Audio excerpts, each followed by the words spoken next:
Hello, welcome to our medical classes. Start कर रहे हैं। आज का टॉपिक क्या है? अष्टविध शस्त्रम। तो मैं आपको स्टूडेंट्स बता दूं कि थोड़े इस बार कंटिन्यू 5 या 6 डेज़ के बाद वीडियोस आ रही हैं सिलेबस टू सिलेबस, लेकिन ये है कि जो भी आपका सिलेबस मैं कंप्लीट करूंगी वो आपका पॉइंट बहुत ही बेनिफिशियल और इफ़ेक्टिव पॉइंट्स देने वाला है। तो स्किप ना करते हुए वीडियो को पूरा ज़रूर देखना। मैं यहाँ आज टॉपिक ख़त्म करने वाली हूँ। त्रिविध कर्म को नहीं एक्सप्लेन कर पाऊंगी, लेकिन यहाँ पे मैं उस त्रिविध कर्म के प्रधान कर्म में अष्टविध कर्म जो कि मोस्ट इंपॉर्टेंट है। त्रिविध कर्म आप लिख लेते हो कि पंचतंत्र में भी आप पढ़ते हो, लेकिन यहाँ पे आपका टॉपिक है सर्जिकल प्रोसीजर वाला, जो आपका टॉपिक दिया गया टारगेट और प्रेफरेबल टारगेट में, जिसमें कि सर्जिकल प्रोसीजर में कैसे कैसे अष्टविध शस्त्रम का प्रयोग होता है। तो चैनल पे आए हो तो स्टार्ट करो और अपना टॉपिक लेते जाओ। 10 से 15 नंबर में, 8 नंबर में, 5 नंबर में, 4 नंबर में अष्टविध बहुत ज़्यादा इंपॉर्टेंट क्वेश्चन है। तो मैं आपको बता दूं, यहाँ पे मैं जो करने जा रही हूँ वो सिर्फ उन टॉपिक्स को फर्स्टली क्लियर करूँगी जो कि आपके प्रीवियस 5 ईयर्स के और 6 ईयर्स में बहुत ज़्यादा पूछे गए हैं। तो स्टार्ट करते हैं वीडियो को।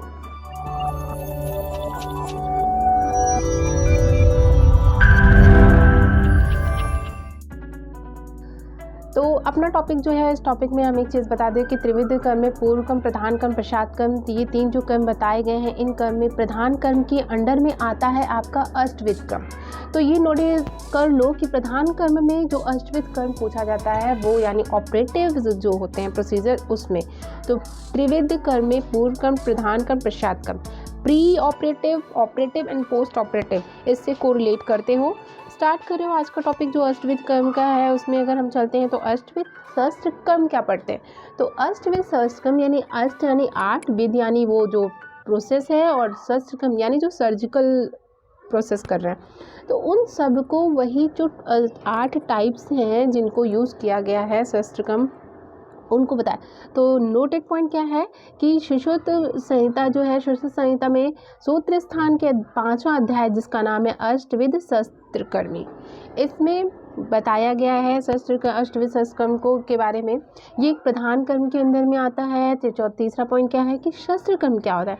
तो अष्ट मतलब 8 और शस्त्र कर्म, शस्त्र कर्म शस्त्र कर्म यानी शास्त्रों के उपयोग करके जो कर्म किए जाते हैं वो शस्त्र कर्म है। ठीक है, तो ये कुछ स्टार्टिंग पॉइंट है जो आपको लिखनी ही लिखनी है। उसके बाद आप आते हो अपने पॉइंट पे। तो ये है, अब हम जानेंगे कि क्या है संहिताओं में अष्टविध कर्म।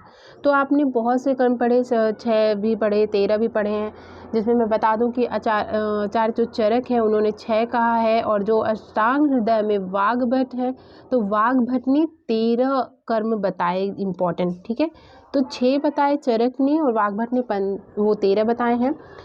अष्टांग संग्रह में जो मिलते हैं आपको 26वें अध्याय में सूत्र स्थान में। लेकिन यहाँ हमारा मेन मोटिव क्या है, मेन इंपॉर्टेंट क्या है, वो ये है कि अष्टविध कर्म में छेदन, भेदन, लेखन, वेधन, ऐषण, आहरण, विषण, सीवन, बहुत छेदन, भेदन, लेखन, वेदन, ऐषण, आहरण, विषण, सीवन। तो अगर आप ऐसे साथ में पढ़े तो एक्सट्रीशन, incision, scraping, punching, probing, extraction, draining and suturing. जितनी भी अभी तक मुझे देख रहे हो, सुन रहे हो, जो भी अभी नए आए हो या पुराने हो, तो इस बार जोश में पूरा याद करते चलो कि आए एग्जाम में तो छूटे ना। तो छेदन, भेदन, लेखन, वेदन, ये 4 हो गए, और ऐषण, आहरण, विश्रवण, सीवन। तो वैसे भी देख लो कितना इजी है कि ये देखो छेदन, भेदन, लेखन, वेदन, ये 4 ऐसे आते हैं, और न देखो ऐषण, आहरण, विश्रावण के 3, और सूचरिंग तो किसी को भूलती नहीं, यानी सर्जरी में सीवन के तो सभी। तो 4 ये और 3 ये और ये, तो इस तरीके से आपके बहुत इजी में याद हो जाते हैं। 4 + 3 n + 1 C1। ठीक है, तो ये कुल मिला के 8 आपके कंप्लीट हो जाते हैं, और ये बहुत इंपॉर्टेंट है। इसमें लर्निंग में बहुत कोई ट्रिक की ज़रूरत नहीं है। इतने हो कि 8 को याद करने के लिए ट्रिक नहीं होती है। ठीक है, अब हम यहाँ पे चलते हैं। तो एक छोटा सा जो पाठनम, वेदनम च छेदनम, लेखनम तथा प्रोक्षम, शिवनम च विष्णु, बहुत आराम से, बहुत इंटरेस्टिंग ढंग से बस पढ़ते चलो अपने टॉपिक को। ये समझ लो कि आप ये मत देखा करो कि अरे यार इतनी लंबी वीडियो है, पता नहीं क्या है, कितना बोरिंग है। आप कम से कम 2-2 घंटे की वीडियोस देखते हो, जो कि मूवीज़ होती हैं, वो एंटरटेनमेंट के लिए थे, और सिर्फ थोड़ी सा टाइम अपने स्टडी को दो। कुछ नहीं, एग्जाम में आपको ये लिखने में बहुत ईजी होगा। यहाँ पे अगर पूछा जाता, चरक संहिता ने 6 दिए थे जिसको षष्ठविध कहा था। तो षष्ठविध शस्त्र कर्म क्या है? कॉम्पिटेटिव एग्जाम के लिए इंपॉर्टेंट है, नोट डाउन कर लो, कॉम्पिटेटिव एग्जाम के लिए बहुत इंपॉर्टेंट है। जहाँ पे हम बताएंगे क्या, पाटन, व्यधन, छेदन, लेखन, प्रक्षालन, सीवन। तो वो 6 कौन से कर्म हैं, वो ये हैं। आप चरक संहिता में छठे जो चरक की चिकित्सा स्थान है 25वां अध्याय, उसमें इसका वर्णन मिलता है। तो हो गया आपका, क्योंकि शिशु संहिता जो है वो सर्जरी की व्यू से बहुत ली गई है, चिकित्सा उसमें शस्त्र कर्म की, यंत्र कर्म, ये सारे दिए गए हैं, तो इसलिए संहिता ज्ञात करना। इसके बाद आपका पॉइंट आता है जो 13, तो 13 में मैं नाम बता देती हूँ, नाम नोट कर लो जो 13 वाग्भट निकले थे।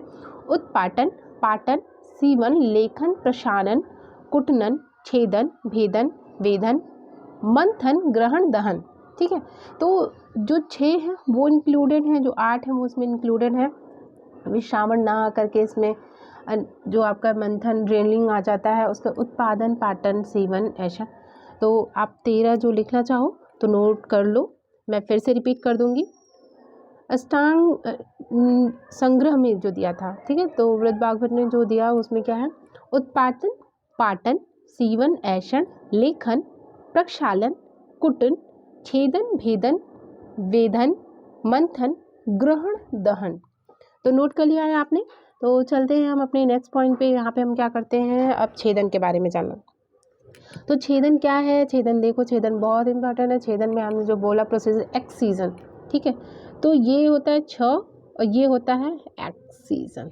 ठीक है, इससे मैंने याद किया था अपने टाइम में, तो आप ये कर सकते हो कि 6 और 6, इसलिए एक्सीजन और इन सीजन में बहुत ज़्यादा आप लोग भूलते हो। तो एक्सीजन, इन सीजन, एक्सीजन क्या होता है, 2 तरह के होते हैं, उत्कर्तन और अपकर्तन। तो उत्कर्तन और अपकर्तन अगर देखो तो उत यानी ऊपर को काट कर जब निकालते हैं, अपकर्तन जो नीचे की ओर से काट कर निकालते हैं। ठीक है, छेदन का करना ही होता है कि कोई व्रण या घाव पका ना हो उसमें, या फिर हल्का फुल्का भी पक गया, अल्प पका जो कहा गया है, ये आपको श्लोक में था, अपाकेशु तु रोगेशु कठिनेशु स्थिरेशु च स्नायु कोथादिदिषु।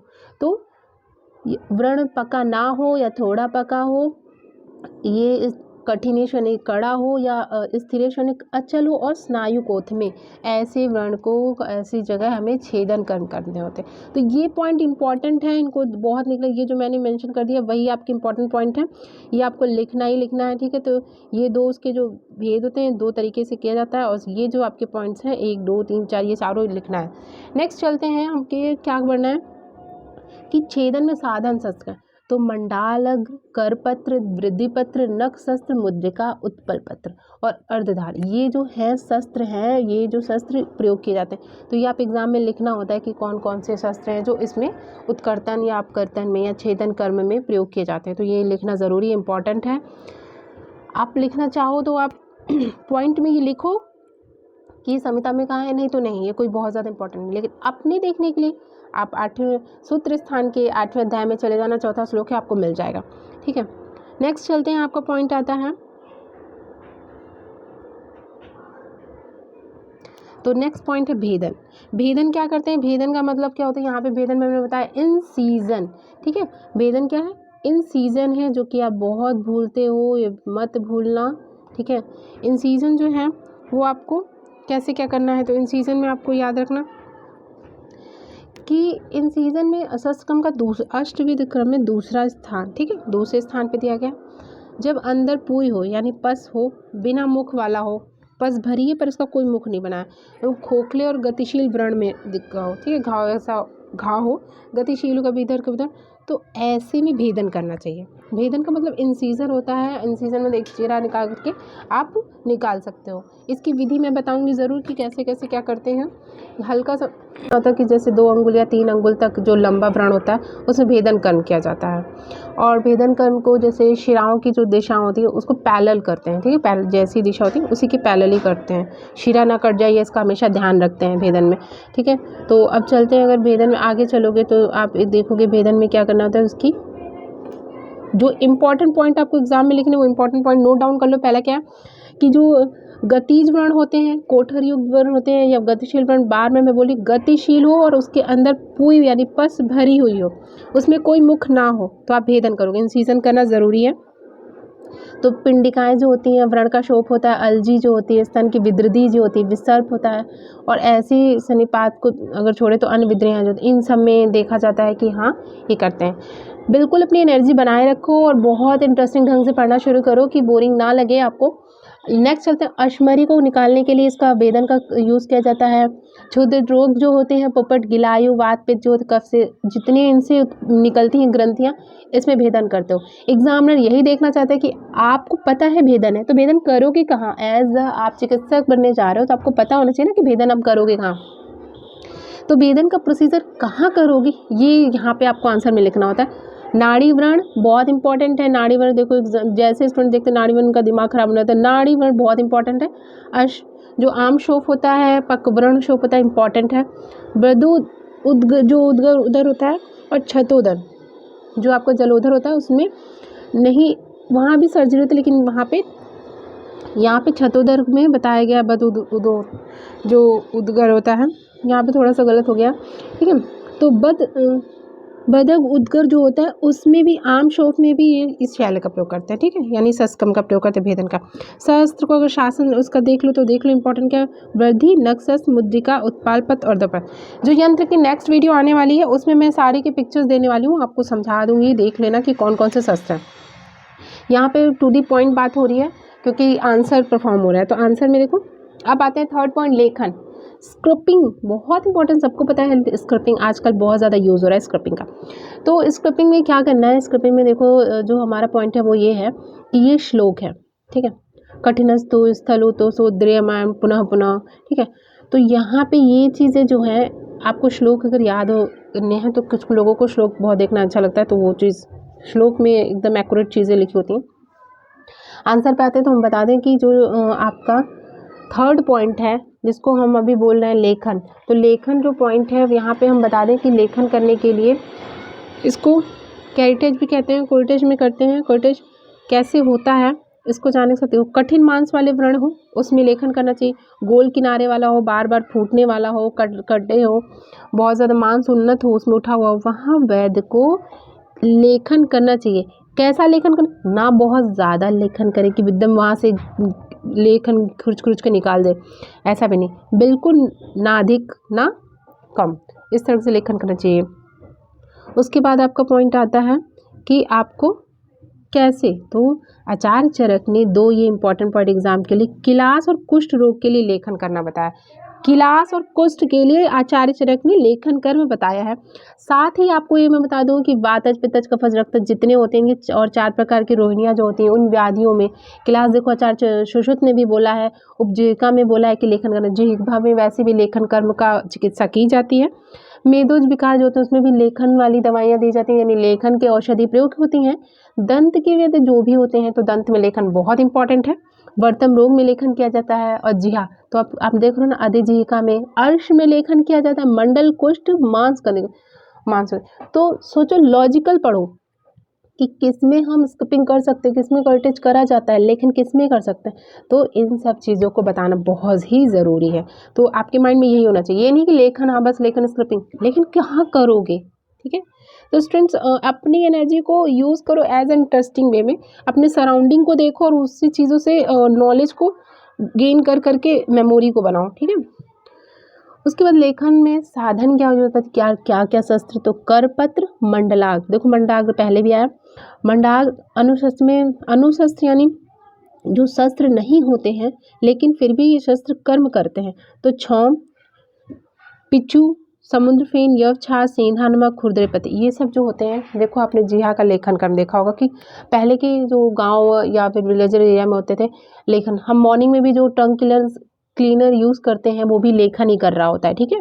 तो खुरदुरे पत्ते जो होते हैं, जैसे बहुत बरहर का पत्ता, बरहर एक फल होता था, उसका जो पत्ता होता है जिस पे खुरदुरापन होता है, अगर रफनेस होती है, उससे जो लेखन कर्म किए जाते थे, जब कभी जिहा पाक हो जाता था तो उसमें भी लोग करते थे। एट प्रेजेंट बहुत से लेखन कर्म के केमिकल्स भी आने लगे हैं। आचार्य शस्त्र ने तृतीय प्रधान कर्म माना है, यवछार और नमक को भी माना है, ठीक है। तो यवछार, नमक और ये जो आपके होते हैं इसमें बहुत ज़्यादा इम्पॉर्टेंट है। नेक्स्ट चलते हैं, हम लेखन खत्म करते हैं। लेखन समझ में आ गया होगा, लाइक शेयर सब्सक्राइब जरूर करना, वीडियो को स्किप मत करना, और चैनल पे प्लीज़ ज़रा अपना एनर्जी दो, जो कि मुझे भी इस काम करने में बहुत आसानी हो, कि मैं सराउंडिंग के और भी काम खत्म करके ये भी करने लगूँ, ठीक है। तो विधि, तो सम लेखन करना चाहिए, ना ज़्यादा ना कम, ना बहुत गहरा खुर्च देना चाहिए कि ब्लीडिंग हो जाए, ना उतना ही जितना ज़रूरी है। लेखन कर्म में जो व्रण होता है उसको समान रूप से लेखन करना चाहिए, शुद्ध धातु इस्तेमाल करना चाहिए, यानी हमें एक अशुद्ध धातु से लेखन नहीं करना चाहिए, नहीं तो इन्फेक्शन बनने के चांस होते हैं।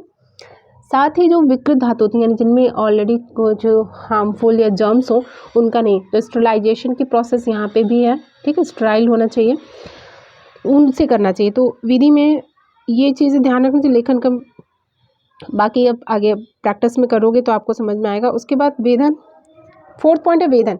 तो आचार्य चरक ने छठे कर्म में लेख यानी षष्ठ विध में इसको दूसरा स्थान दिया है, ठीक है, षष्ठ विध में इसका दूसरा स्थान दिया है, लेकिन आचार्य सुश्रुत ने चौथे स्थान पर दिया है। बहुत ज़्यादा कोई इंपॉर्टेंट तो नहीं है, लेकिन ध्यान में रख लेना लिखने में इनसे। विद्या शिरा बहुविधा मूत्र वृद्धि को उदर, यानी आचार्य सुश्रुत ने सूत्र स्थान के 25वें अध्याय में ये बताया। मेरे सराउंडिंग में भी वर्क हो रहा है तो मुझे ये लेक्चर देने में थोड़ा सा डिफिकल्ट होगा, तो अवॉइड करिए। यानी दूसरा क्या है कि जो बहुत तरह की शिरा विकृति होती है वहाँ पे वेधन किया जाता है। वेधन कर्म शिराओं के लिए बहुत इंपॉर्टेंट है, मूत्र वृद्धि में और उदर जो ददोरानी होती है वहाँ पे, ठीक है, वहाँ पे वेधन कर्म के लिए इम्पॉर्टेंट है। यहाँ पे मैं एक चीज़ और बता दूँ, दकोदर जो है ये इम्पॉर्टेंट है, ठीक। उसके बाद जो जलोदर पके हुए होते हैं, गुल्म होते हैं, रक्त गुल्म होता है, गुल्म में, विसर्प में और पिंडिकाओं में वेधन कर्म करा जाता है, क्योंकि रक्त के रोग होते हैं, जो भी रक्त के रोग होते हैं इन सब जगह पे वेधन, क्योंकि वेधन में क्या होता है, वेधन कर्म के बराबर हम देखते हैं। एक प्रोसीजर यहाँ पे मैं आपको बताऊंगी।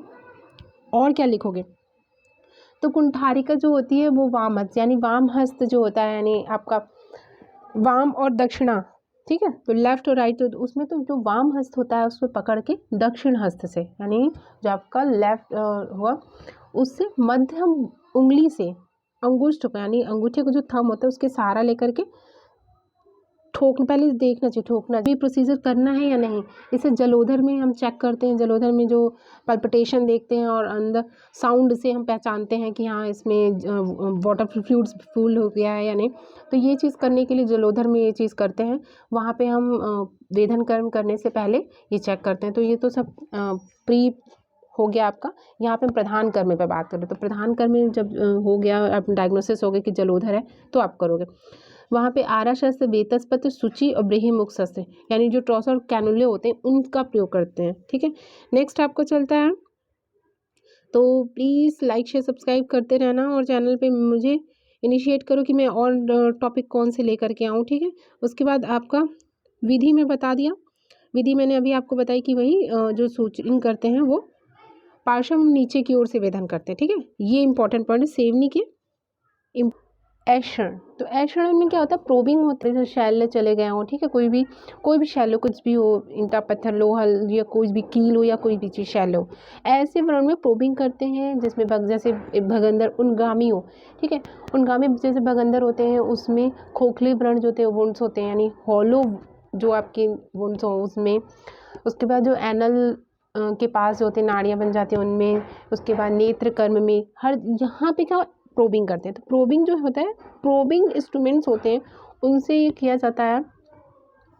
सर्जिकल में यहाँ पे आपको एक चीज़ बता दूँ कि जैसे कि आपको ये लिखना इंपॉर्टेंट है कि नेत्र में भगंदर के कटने के पहले पूर्व क्या ऐषण कर्म करते हैं। तो भगंदर को काटने से पहले ऐषण कर्म करना बहुत इंपॉर्टेंट होता है, प्रोबिंग कर दी जाती है वहाँ पे। जिन व्रणों का मुख बहुत ज़्यादा छोटा होता है वहाँ पे भी प्रोबिंग की जाती है, बहुत ज़्यादा श्राव यानी सिक्रीट कर रहा होता है, यानी रिलीज़ हो रही होती है वहाँ से फ्लूइड्स, वहाँ पे किया जाता है। पस अगर वाली जो वुंड्स होते हैं वहाँ पे किया जाते हैं। मांसल प्रदेश में यानी जो मस्कुलर एरिया होते हैं वहाँ पे अगर कोई बहुत ज़्यादा डेंजरस यानी क्रिटिकल अगर वहाँ पे होता है तो हम वहाँ पे क्या यूज़ करते हैं, प्रोबिंग करते हैं। तो यहाँ प्रोबिंग करने के लिए जो होते हैं कि जो मेटल्स के होते हैं, आयरन बोलते हैं, लोहे की छड़ से जैसे जो शलाका होती है उससे यूज़ करते हैं। उसके साधन में अगर लिखोगे तो करी नाल, ठीक है, ये बहुत ज़्यादा इंपॉर्टेंट है। करीन नाल और बाल या उंगली ऐषणी, ऐषणी प्रोबिंग इंस्ट्रूमेंट्स उससे करते हैं। तो ऐषण में ऐषणी जो होता है उससे करते हैं। और एक चीज़ ये, जिन व्याधियों में ऐषण उपक्रम किया जाता है उसे ऐश्य बोलते हैं, ठीक है, यानी ऐश्य कहा जाता है। ये ध्यान रखना एक पॉइंट है, ऐश्य व्याधियाँ उन्हें बोली जाती है। उसके बाद नेक्स्ट आता है आहरण। ड्रेनेज में ये होता है कि आहरण यानी किसी चीज़ को निकालना, ठीक है, निकालना, एक्सट्रैक्ट करना। तो एक्सट्रैक्शन किसका करोगे, नाक में मैल का, अश्मरी का, गुदा की जो संचित मल हो जाता है, यानी स्टूल बहुत ज़्यादा अगर स्टोर हो गया हो, मूल गर्भ, यहाँ भी एबॉर्शन वाली प्रोसेस होती है, वहाँ पे करते हो। जो शर्कराएँ होती हैं उसमें मूत्र शर्कराएँ जो ग्रिवल होता है वहाँ पे। तो यहाँ पे जो टर्टर, दंत शर्करा, तो टर्टर मैंने पढ़ाया था आपको, जाकर के शालक्य में देखिएगा ज़रूर, वहाँ पे आपको वीडियो मिलेगी। वहाँ इन सब जगह आहरण कर्म का प्रयोग करते हैं, ठीक है। उसके साथ ही हम यहाँ पे ये चीज़ लिखेंगे साधन। तो वडीज, दंत शंकु जो होता है वृक्ष की शाखा, यानी ये तो बहुत पहले यूज़ किया जाता था अनुशस्त्र के स्थान पे, ठीक है।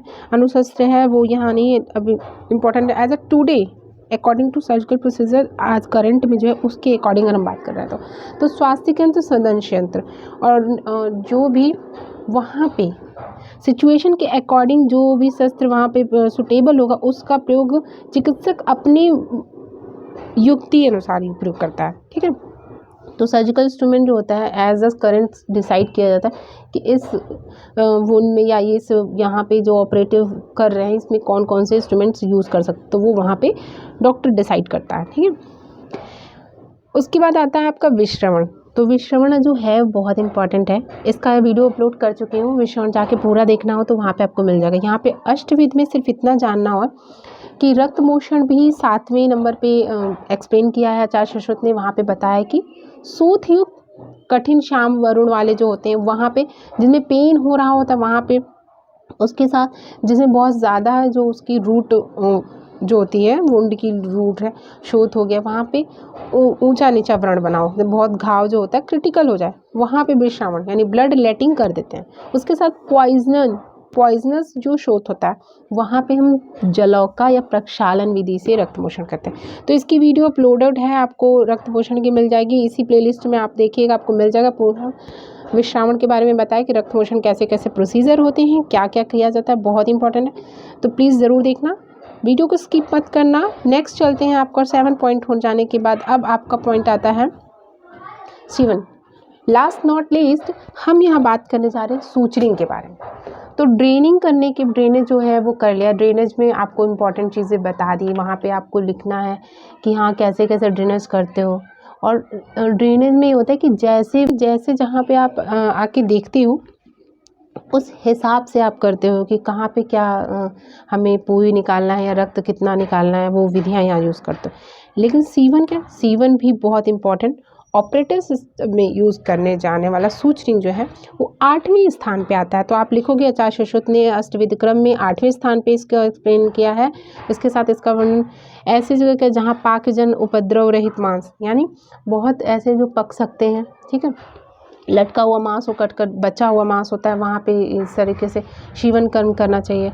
गंभीर जो धातुओं से अगर घाव चोट लग जाती है, जैसे किसी भी इंस्ट्रूमेंट से या फिर जो शस्त्र होते हैं रॉड से लग गया या फिर लोहे से किसी गिरने के कारण कुछ भी छड़े कर, इन जगहों पे जब मांस लटकते थे तो आपको पता है सूचरिंग का सिस्टम किया जाता है। तो सूचरिंग में और क्या इंपॉर्टेंट है, ये सूचरिंग जो है सीवन में। और संधान कर्म, संधान कर्म में संधान आपके सिलेबस में मेंशन है, अंदर आता है, लेकिन यहाँ पे लिखोगे कि क्षार, अग्नि और विष से व्याप्त जितनी होती, क्षार, अग्नि और विष, इन सब से जो दूषित होते हैं शैल, उसमें रक्त और शैल के जब निकाल दिए जाए, पहले क्या करें, शीवन करने से पहले हम ये काम कर लेते हैं कि क्षार, अग्नि या विष से व्याप्त कुछ भी हो या वात हो तो उन सबको निकालने के बाद, उनका हरण करने के बाद हम जब दूषित साधारण रक्त निकाल दें, शैल निकाल दें, यानी जो भी इंस्ट्रूमेंट उसमें फंस गया, कील हो, लोहा हो, लक्कड़ हो, कोई कांच फंसा उस घाव में, उसे निकालने के बाद ही सीवन कर्म करते हैं, ठीक है। तो ये हमेशा ये वो पूरा कंफर्म कर लेते हैं, सेटिस्फाई हो जाते हैं कि इस घाव के अंदर कोई भी इन्फेक्टिव पार्टिकल नहीं है, किसी सूचरिंग करने के बाद कोई तकलीफ पेशेंट को हो, ठीक है। तो इस चीज़ का ध्यान रख सकते हैं। बाकी शिवन कर्म 4 तरीके से आचार्यों ने बताया, वैलिका, गोफर्णिका, तनु सेवनी और ऋजु ग्रंथि। इनको बताने के साथ किस में कैसे करते हैं, जैसे नॉन इंटरप्टेड है, कुछ तनु सेवनी है, इसमें व्रण जो होता है शिवन के साथ, जो शिवन कर्म होता है व्रण के कैसे शिवन करते हैं, ठीक है। तो तनु में हम क्या करते हैं, शिवन का सूत्र होता है, धागे से जो हम करते हैं वहाँ पे तनु का यूज़ करते हैं। और ऋजु ग्रंथि में हम क्या करते हैं, बाद में गांठ लगा दी जाती है, तो वहाँ 2 टांकों के बीच आधा इंच का डिफरेंस छोड़ते हैं ऋजु ग्रंथि में। ग्रंथि बंधन, राजग्रंथि, रजन ग्रंथि, इन सब चीज़ करते हैं। तो ये बहुत आसान सीवन होने के कारण इसे ऋजु क्यों कहा जाता है? क्योंकि बहुत इजी वेस्ट होती है, इसलिए इसे कहते हैं। यहाँ पे गांठें लगा दी जाती हैं। इसमें एक पॉइंट आपको बस बहुत इंपॉर्टेंट है कि पूर्व कर्म, प्रधान कर्म, पश्चात कर्म, सीवन कर्म की जो विधियां हैं उसमें पूर्व, प्रधान और पश्चात कर्म तीनों है। तो पूर्व कर्म में क्या करना है, प्रधान कर्म में क्या, पश्चात कर्म में क्या करना है, और अष्टविध कर्म के इसके बाद व्यापक क्या होने लगे। तो इन सब चीज़ों को ध्यान रखना। इसको सीवन का मैं सूचनी का एक अलग से वीडियो लाऊंगी, ठीक है, जिसमें मैं पूरा सूचनी का बताऊंगी कि एब्जॉर्बल क्या होता है, नॉन एब्जॉर्बल क्या होता है, सूचनी में कौन कौन से हम नेचुरल एब्जॉर्बल यूज़ करते हैं, कौन से सिंथेटिक यूज़ करते हैं, उनका जो ग्लैक्टीन्स आते हैं 9-10 क्या है, 9-10 विग्रलडेक्सॉन क्या है, इन सब चीज़ों को एक्सप्लेन करेंगे एज अ मॉडर्न से सूचनी टॉपिक। यहाँ पे हम बता दें आपको अष्टविध कर्म कंप्लीट होने के बाद उसके जो 4 व्याप्तियाँ बताई गई हैं, हीन छेदन हो, अतिरिक्त छेदन हो, तिर्यक छेदन हो या आत्म छेदन हो। अष्ट कर्म में हीन छेदन आवश्यकता से अधिक छेद करना, दूसरा तिर्यक छेद कर देना, असावधानी के कारण होने वाला छेदन कर देना, इन 4 व्याप्तियों को बताए। नोट डाउन कर लो, ये पॉइंट मैंने यहाँ भी स्लाइड नहीं ली है, लेकिन आपको नोट डाउन करना है। जो लास्ट तक बने वो उसको ये ज़रूर नोट करेंगे कि 4 व्याप्तियाँ बताई गई हैं, हीन छेदन, अतिरिक्त छेदन, तिर्यक छेदन और आत्मछेदन, ठीक है। आत्मछेदन यानी अपनी पर्सनल असावधानी के कारण जो हमने व्याप्तियाँ उत्पन्न कर दी। तो ये 4 छेदन आचार्य शाश्वत ने बताया है अपने 25वें अध्याय में सूत्र स्थान में। तो इसके साथ मैं डॉक्टर सीमा आपको आयुर्वेदिक क्लासेस में ये लेक्चर पूरा कंप्लीट कर रही हूँ, और उसके साथ आपको क्या और चाहिए, क्या और इम्पोर्टेंट और आपको लग रहा है जो आपको एक्स्ट्रा पॉइंट चाहिए, ज़रूर बताना, और लाइक शेयर सब्सक्राइब जरूर करना। Thank you for watching, keep supporting.